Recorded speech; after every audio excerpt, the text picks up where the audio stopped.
하나님 말씀은 스가랴서 8장 14절부터 19절까지 우리 교독하겠습니다. 만군의 여호와가 이같이 말하노라. 너희 조상들이 나를 경노하게 하였을 때에 내가 그들에게 재앙을 내리기로 뜻하고 뉘우치지 아니하였으나 이제 내가 다시 예루살렘과 유다 족속에게 은혜를 베풀기로 뜻하였나니 너희는 두려워하지 말지니라.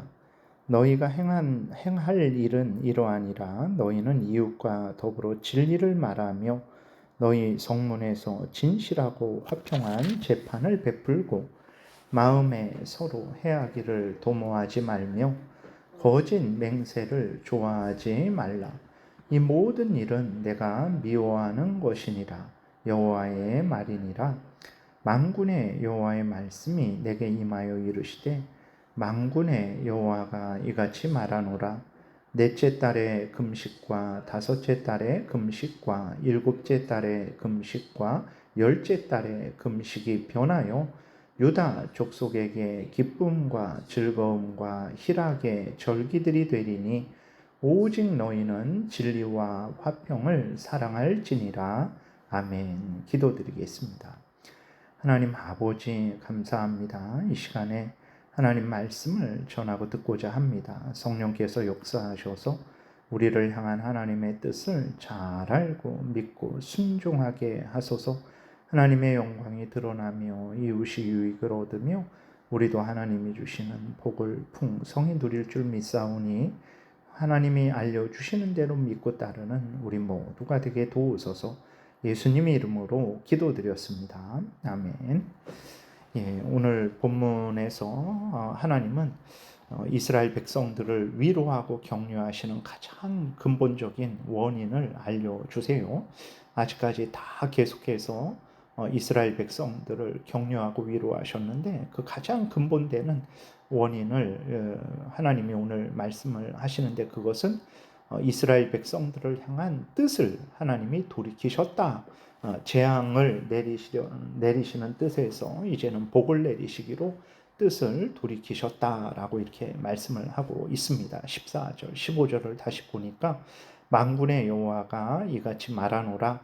너희 조상들이 나를 경노하게 하였을 때에 내가 그들에게 재앙을 내리기로 뜻하고 뉘우치지 아니하였으나 이제 내가 다시 예루살렘과 유다 족속에게 은혜를 베풀기로 뜻하였나니 너희는 두려워하지 말지니라. 그래서요. 그럼 우리가 그럴 수 있습니다. 아니 하나님은 마음대로 이랬다 저랬다 하신다라는 것인가? 우리 조상들에게는 재앙을 내리셨다가 갑자기 재앙을 내리셨다가 또 지금 우리들에게는 갑자기 재앙을 내리지 않으신다는 것인가?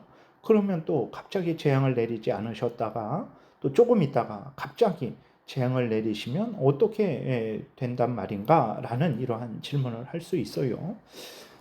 가장 중요한 것은 이제 하나님은 사람들처럼 사람들의 변덕스러운 마음처럼 이랬다 저랬다 하시는 분이 절대로 아니라는 것을 우리가 분명히 믿어야 됩니다. 하나님이 왜 조상들에게 재앙을 내리셨습니까? 하나님이 괜히 심심해서 화가 나서 시기 질투 나셔서 갑자기 미워져서 그런 것입니까? 그러지 않죠. 이스라엘 백성들의 죄악 때문입니다. 포로 이전에도 이스라엘 백성들이 무수하게 범죄를 했죠. 포로 당할 때 선지자가 이제 예레미야 선지자죠. 예레미야 선지자가 40년 동안 하나님의 말씀을 전했어요. 회개하고 돌이키기를 전했는데 이스라엘 백성들은 듣지도 않았습니다. 끝까지 우상을 숭배하고 하나님을 거역했죠. 그래서 하나님께서 이제 그 재앙을 내리셨는데 그것도 말씀하신 대로 재앙을 내리셨어요. 말씀 안 하시다가 갑자기 재앙을 내리신 게 아니고 너희들 그렇게 하면 내가 바벨론의 포로로 끌려가게 한다. 수없이 무수하게 말씀을 하셨는데 그것을 이스라엘 백성들이 거역한 거죠. 그래서 하나님이 말씀하신 대로 재앙을 내리신 것입니다. 그리고 또 포로에서 돌아왔을 때에도 하나님께서 이스라엘 백성들에게 재앙을 내리셨어요. 농사를 열심히 지었는데도 이제 풍년이 들지 않게 하셨죠. 그리고 여러모로 사회적으로도 불안하게 하셨습니다. 그것도 하나님이 왜 그러셨습니까? 돌아와서 성전을 재건하라라고 이렇게 말씀을 하셨는데도 이스라엘 백성들이 하나님의 말씀을 듣지 않았죠. 하나님의 말씀에 무관심했습니다. 그리고 정작 자신들의 집을 짓는 데에는 아주 온 열심을 냈어요. 이렇게 이스라엘 백성들이 포로에서 돌아와서도 하나님 앞에 범죄했죠. 그래서 하나님이 경고하신 대로 재앙을 내리신 것입니다. 하나님이 이랬다 저랬다 하시는 분이 결코 아닙니다. 하나님은 공의로우신 분입니다. 행한 대로 갚아주시는 하나님이세요. 그러면 하나님이 지금은 왜 이렇게 또 은혜를 베푸십니까? 하나님은 원래 은혜로우신 분이라서 재앙을 오래 내리시지 않아요. 하나님은 원래 자비로우신 분이시고, 또 두 번째로 하나님을 경외하고 하나님의 명령을 따르면 하나님은 항상 은혜를 베푸세요. 이스라엘 백성들이 선지자 학개 또 스가랴 선지자의 하나님이 전하는 말씀을 듣고 하나님의 명령을 듣고 그들이 회개했죠. 그리고 성전 재건을 시작했습니다. 이렇게 하나님의 말씀을 듣고 회개하고 돌이키면 하나님은 약속을 하셨어요. 너희들이 회개하고 돌이키면 나를 경외하고 내 명령을 따르면 복을 내리겠다. 창세기부터 계시록까지 이 말씀을 하고 계신 거예요. 신명기 28장에서도 하나님의 말씀을 지키면 들어가도 복을 받고 나가도 복을 받게 하겠다. 하나님의 말씀을 지키지 않으면 들어가도 저주를 받고 나가도 저주를 받게 하겠다라고 말씀하신 대로 하나님이 행하신 것이지 변덕스럽게 갑자기 이랬다 저랬다 하신 것이 아니라는 것을 우리가 분명히 기억해야 되는 것입니다. 하나님은 절대로 인간과 같은 분이 아니에요. 그래서 하나님을 하나님으로 알아야지 성경에서 알려주는 대로 하나님을 알고 믿어야 됩니다. 그리고 이제 하나님은 그 이스라엘 백성들에게 이렇게 은혜를 내리시는데 은혜를 내리시는 그 목적에 대해서 이제 분명하게 말씀을 하십니다. 그래서 하나님이 재앙을 돌이키시고 은혜를 내리시기로 정하셨을 때에 해야 할 일이 무엇인지를 분명하게 말씀을 하세요. 16절, 17절에 보게 되니까 너희가 행할 일은 이러하니라. 너희는 이웃과 더불어 진리를 말하며 진실되게 서로 말하라는 거죠. 너희 성문에서 진실하고 화평한 재판을 베풀고 마음에 서로 해하기를 도모하지 말며 거짓 맹세를 좋아하지 말라. 이 모든 일은 내가 미워하는 것이니라 여호와의 말이니라 이렇게 말씀을 하세요. 그러니까 하나님이 재앙을 돌이키시고 하나님의 은혜를 부으시는 목적은 무엇이냐? 그랬을 때 하나님의 법을 따라 행하게 하시려고 하나님이 모든 일을 행하시는 것이죠. 그래서 이제 16절, 17절은 이웃 사랑에 관한 관계입니다. 십계명의 두 번째 돌판에 대한 그 내용들이죠. 그러면 하나님의 은혜 베푸시는 것이 사람들 간에만 잘하면 되는 것이냐? 절대 그러지 않습니다. 하나님이 십계명 두 번째 돌판을 통해서 하나님의 모든 법을 지켜야 된다라는 것을 말씀을 하시는 거죠. 그러니까 첫 번째부터 네 번째 계명도 지켜야 되고 다섯 번째부터 열 번째 계명도 지켜야 된다라는 것입니다.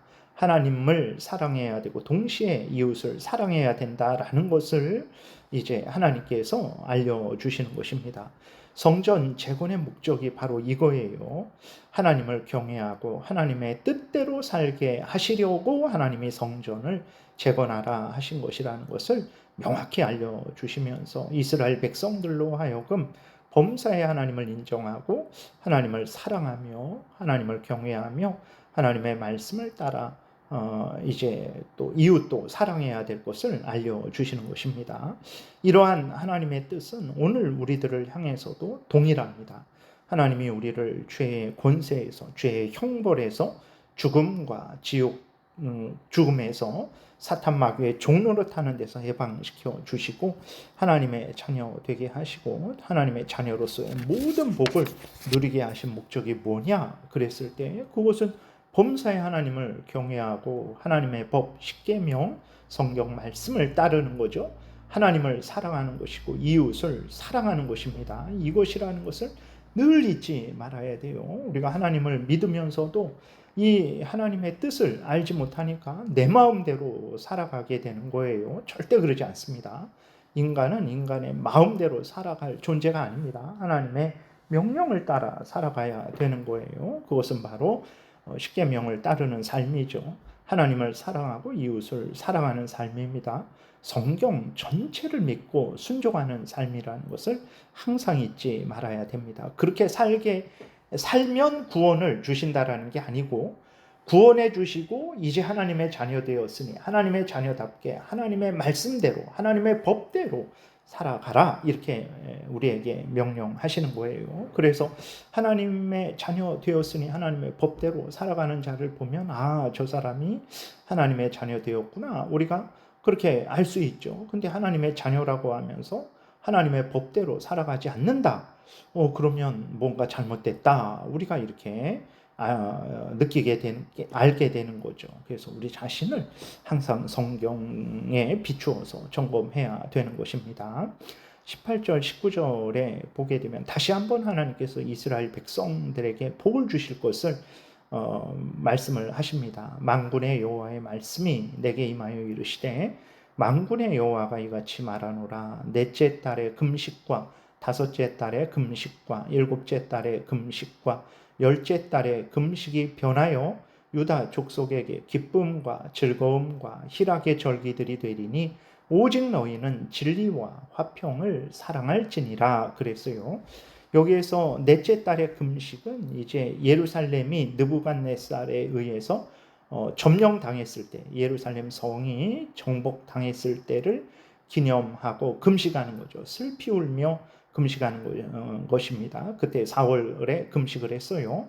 또 다섯째 달 5월 금식은 무엇이냐면 성전이 불에 탔습니다. 그 5월 달에, 4월 달에 정복당하고 5월 달에 성전이 불에 탔어요. 이를 기념하며 금식한 것이고, 7월 금식은 뭐냐면 이제 느부갓네살 왕이 시드기야 왕을 잡아가고 그 이스라엘 땅에 그달리아 총독을 세웠어요. 근데 이 그달리아 총독이 하나님을 경외하지 않고 그러한 악한 이스마엘에게 이제 피살 당했습니다. 그것을 또 슬퍼하며 금식을 한 거예요. 7월 금식이. 그럼 10월 금식은 뭐냐? 이거는 원래 전전년에 있었던 일인데 10월 달에 예루살렘이 포위되었습니다. 그때 포위돼서 1년 6개월 동안 포위됐거든요. 그리고 4월에 정념당하고, 그 다음에 5월에 성전과 성벽이 다 불에 타고, 또 7월에 그렇게 그달랴가 죽은 거죠. 10월 금식은 예루살렘이 바벨론 왕에 의해 처음으로 포위된 달이기 때문에 그때에도 금식을 했어요. 그러니까 이스라엘 백성들의 한 해는 늘 슬픔의 금식의 연속이었습니다. 그런데 하나님께서 이스라엘 백성들이 그냥 한 해를 온통 슬퍼하며 탄식하며 금식하며 보냈는데, 하나님께서 이제는 이 슬픔과 탄식의 금식을 기쁨과 즐거움과 희락의 절기들로 변화시켜 주시겠다라는 거예요. 얼마나 감사한 일입니까?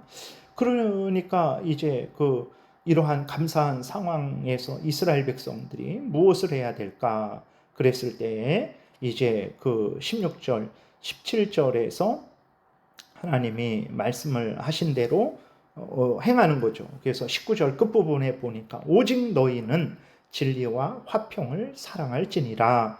진리와 화평, 16절, 17절에서 말한 거죠. 서로 진실되게 말하고, 서로 사랑하고, 서로 정직하게 말하고, 서로 공평하게 재판하고, 서로 마음으로도 해하지 말고, 거짓 맹세하지 말고, 그렇게 서로를 돕는, 이웃을 사랑하는 것에 대해서 말하는 거죠. 역시 여기서도 이웃만 사랑하라는 게 아닙니다. 이것을 통해서 십계명 전체를 지켜야 된다라는 것을, 성경 전체를 믿고 따라야 된다라는 것을 이제 알려주시는 거예요. 우리도 동일하죠. 앞에서 말씀드린 대로 하나님이 우리에게 향한 우리를 구원해 주신 그 뜻은 당연히 하나님을 경외하고 하나님 이제 하나님의 자녀 되었으니 하나님을 경외하고 하나님의 법 십계명을 따라서 하나님 사랑하고 이웃 사랑하는 거죠. 성경 말씀 전체를 믿고 따르는 하나님의 백성으로서의 삶을 우리에게 요구하시는 것이라는 것을 잊지 말아야 됩니다.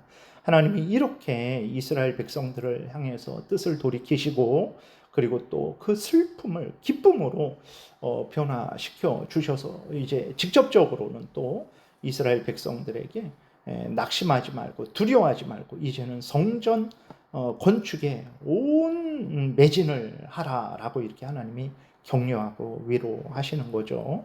우리가 이러한 하나님의 뜻을 잘 알고 오늘 우리들이 마땅히 해야 될 일, 하나님이 불러주신 자리에서 맡겨주신 모든 일들을 잘 하나님의 말씀을 따라 감당하는 이 귀한 사명을 우리도 감당해야 되겠습니다. 기도드리겠습니다. 하나님 아버지 감사합니다. 살아계신 하나님께서 은혜 가운데 우리를 인도하시며 또 예수 그리스도 안에서 우리를 구원하여 주셔서 하나님의 자녀 되게 하시고 하나님의 자녀로서 누리는 모든 구원의 복을 우리에게 허락하셨는데 이 모든 은혜를 주신 뜻을 잊지 않게 도우소서. 항상 하나님을 사랑하게 도우시고 또 항상 하나님의 말씀을 따라 이웃을 사랑하게 도우소서. 하나님이 불러주신 자리에서 맡겨주신 모든 일들을 잘 감당하게 도우소서. 예수님 이름으로 기도드렸습니다. 아멘. 하늘에 계신 우리 아버지여, 이름이 거룩히 여김을 받으시오며 나라의 임하옵시며 뜻이 하늘에서 이루어진 것 같이 땅에서도 이루어지이다. 오늘날 우리에게 일용할 양식을 주옵시고 우리가 우리에게 죄 지은 자를 사하여 준 것 같이 우리의 죄를 사하여 주옵시고 우리를 시험에 들게 하지 마옵시고 다만 악에서 구하옵소서. 대개 나라와 권세와 영광이 아버지께 영원히 있사옵나이다. 아멘. 지금은 우리 구주 예수 그리스도의 은혜와 하나님 아버지의 크신 사랑과 성령의 교통하심이 하나님이 은혜 주신 뜻을 항상 기억하고 항상 말씀 따라 하나님 사랑하며 이웃 사랑하며 살아가고자 은혜 구하며 돌아가는 하나님의 택한 백성들 머리 위에 지금부터 영원토록 함께 있을지어다. 아멘.